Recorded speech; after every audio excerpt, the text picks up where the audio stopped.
Hi everyone, this is Stephanie at Live Your Language, where I'll be talking all about how I am raising my child bilingually in my non-native language. Today I'll talk about 5 lessons that I've learned so far in my journey as my son approaches 2 years. First, I wanted to get into a little bit of background. I am a native English speaker who learned French in school and majored in college. I went abroad for 6 months and I returned, and then I've basically been a pretty receptive user of French ever since. I consider myself to be pretty advanced, but by no means would I ever consider myself to be a native-like speaker. I live with my husband, who is a monolingual English speaker. I spend the day with my son, so I am his primary source of language input all day.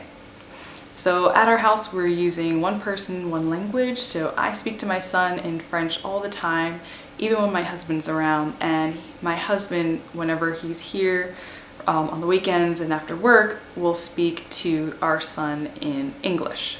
So now I wanted to talk about 5 lessons that I've learned so far in my journey raising my son bilingually. The first and possibly the most important thing that I've learned is that it actually works. There's no replacement for the feeling of satisfaction you get when your child says their first word in that language that you've been trying and hoping that they will one day speak. Now, I know that he's only 2, and this can of course change if our circumstances change. Once he goes to school, for example, and hears English all the time, or goes to daycare, that might change. But as of now, he's saying a lot of French words, and every day he's picking up more and more, and I'm very pleased. The second thing that I wanted to share is that a lot of your friends and family who may have been a little bit skeptical in the beginning will come around. So I was lucky to have a very supportive husband from the very beginning. When I told him that this was really important to me and this is what I wanted to do. But I know that a lot of people may not be so lucky. You may have family members or really close friends who just aren't really sure about this whole idea that you have. I will say that they will come around, especially once your child actually starts speaking that language.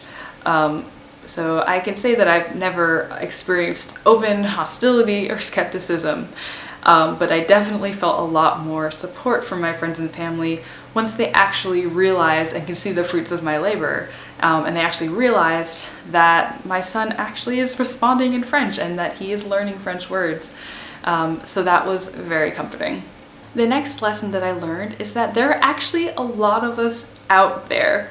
At the beginning, I definitely felt very isolated because there are tons of online resources and YouTube channels about raising your children in your native language, where that native language is the minority language. I didn't see very much about raising your child in a non-native language, especially where the majority language is English, which is just everywhere and very hard to combat sometimes. I do have to say though, after poking around, I found some fantastic resources. For example, on Facebook, I found a Facebook group dedicated completely to parents who are raising their children in their non-native language.